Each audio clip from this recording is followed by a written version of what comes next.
Good afternoon, everybody. Hope everybody's well. It's about 3 o'clock, Wednesday, the 6th of December, Pacific time. Hope everybody's well.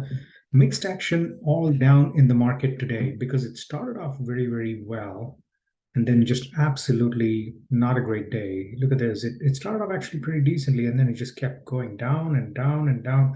So now, if you look at the daily chart, we are getting to the 20-day moving average. And if you look at shorter time frames, the 5-day moving average, for example, we're actually downward trend. So in the short term, this is signaling negative. So even though it is actually forming down and in the flag, so this is a upward move, and then this is not a bad flag actually, as long as it continues to move upwards.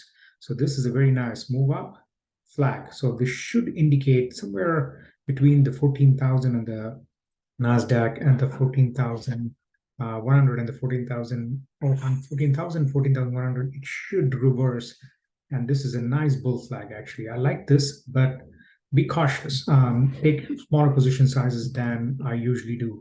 The S&P 500 also down today about 17 points, 0.4%. Not a great flag either. This actually was inside day yesterday and then pretty bad red flag down move today. Not a good sign on this one either. And then finally, the Dow Jones, again, the markets have gone up quite a bit. So this kind of consolidation is healthy to a certain extent. And on the Dow Jones Industrial Average, down about 70 points. So this is, again, the strongest of the three, still showing some good price action, but not a great candle overall. One of the stocks that most of you guys probably follow it that showed up on the radar is Crowdstrike. Let's go through a 5-step analysis. I'm going to remove all my previous drawings. I follow the stock. It's on my watch list. But it came up on the radar again today. Let's go through a 5-step analysis, find out why and how it's doing. Okay, so we start with the annual statement on the income side. The company 2016 did about $52 million, went public somewhere in the 2018, 2019 timeframe. And look at this now, $2 billion. This is ridiculously good move. This is not like 2x, 10x. This is a 40x move. Phenomenal move, really beautiful move. From this revenue, 100%, 100%, nearly 100%, 80%, 60%, slowing down, but still at this size to grow at 50% is ridiculously good. Slowing down even further so far this year, let's look at that. Gross profit in the 70, oh my God, this is beautiful. 70-80% gross profit margins range, has been losing cash on an annualized basis. Let's look at it from a quarterly basis. So it was 50% growth, if you remember, on the annual side, 50% in the last year, and then 60, 50, 50, 40. It's going into the 40s now, into the 30s. So it's probably going to end up at a 30-40% growth this year. Still doing very, very well at 70-80%, close to 85% gross margins, and now turning a profit. Small little profit, $400,000, $8 million, $26 million. So they're throwing a profit now, which is getting very interesting for the stock. This is probably the reason why it's been doing so well. Core assets wise, total assets about 5 billion, 3 billion in current assets, which is mostly in cash, I would assume, and investments, some in receivables, but lots of it in cash and short-term investments. Roughly about 700 million in debt. Very manageable, very, very good balance sheet. This is a very good balance sheet and a very good fundamental analysis overall in terms of where the stock stands. But there's always a but.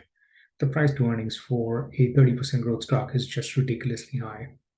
So this is a rich stock. Keep in mind, cybersecurity stocks have been very good. This would have been a good price.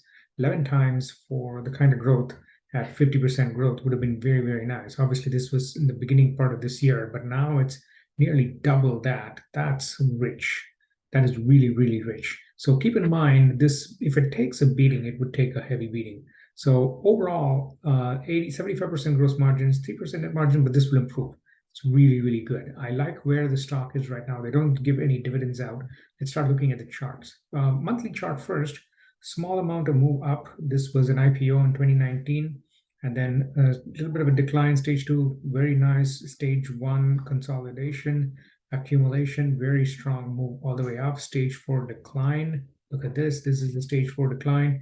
Did a little bit of consolidation, stage 1, and then stage 2. Oh, consistently stage 2. Seems to be getting a little bit of a, in the last month or so, it's been at least forming. This specific candle signifies the ability for bulls and bears to try and meet a medium. This means there's a little bit of exhaustion after this very nice candle. So this is a good sign, although it does mean that the stock is not going to probably move up as quickly as it is. So where are we in the long term?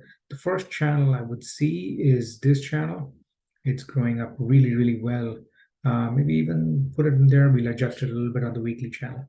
Okay, on the weekly chart, okay, so it actually came to, it's actually on the weekly chart, this is coming to a double top. And this is a resistance that it's got to go through. If it goes through this resistance, then the next logical stop for this stock is probably going to be at least in the 270 mark. It's 249, 239 right now. So this is the next logical stop. There could be some stops here, but this is a double top. And this usually is not a good sign. This usually means the stock might go a little bit lower. So I would expect this stock to be able to at least see if it can move past this. It's been a really good tear in the last few weeks, but I think more likely 70% of the chances are it's going to take a little bit of a pullback. What would be the good area? So the good area, look at this. This is beautiful. On the 20-day moving average is point up and to the right. 100-day is up, 200-day is up, everything is up, 50 days up, everything is up. So I would expect it to come back down at least to the 20-day moving average. The 20-day moving average is probably going to move up a little bit more just to catch up with it. So we'll end up probably in the 200 zone.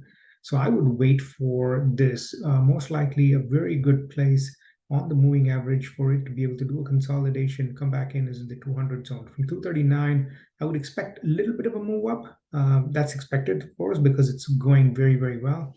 It's actually a steeper move up. If you look at it from this perspective and you increase, then yeah, maybe, but I don't think that's the case.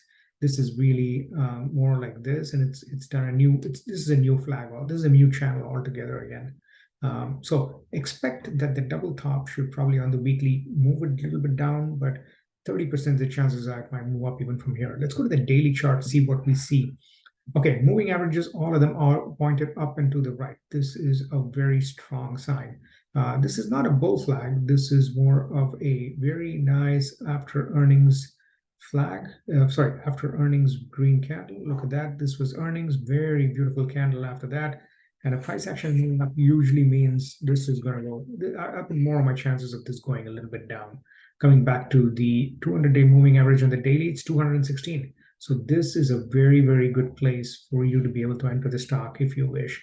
216. So where's the risk? And if you take a stock on this right now, just to give you a little bit of sense, if you want to be able to do it, your downside is 239 to 216. So that's roughly, let's say 240 to 216. It's about 24 points. What is the upside? You go to the upside on the weekly basis. So 24 points on the downside and the weekly, and the upside is nearly 40 to about $30. So 24, 30, not a great risk reward.